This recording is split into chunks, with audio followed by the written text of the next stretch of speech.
I'm Jeff, and this is how to remove the Getting Started from Microsoft Excel. Now, you probably know what I'm talking about. Right here, if I start up Microsoft Excel, you can see this whole Getting Started panel over on the right. It's nice, it's helpful, but you might already be experienced, or you at least don't want to be treated like you're not, and you want to get rid of it. Pretty simple. Just hit the X in the top corner, and it's gone. Do whatever you want with your spreadsheet, and you're set.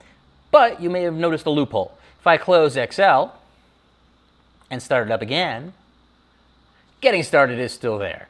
Doesn't this thing know when to quit? Well, actually it does, but you have to tell it to. So all you have to do is make sure you go up to Tools, Options,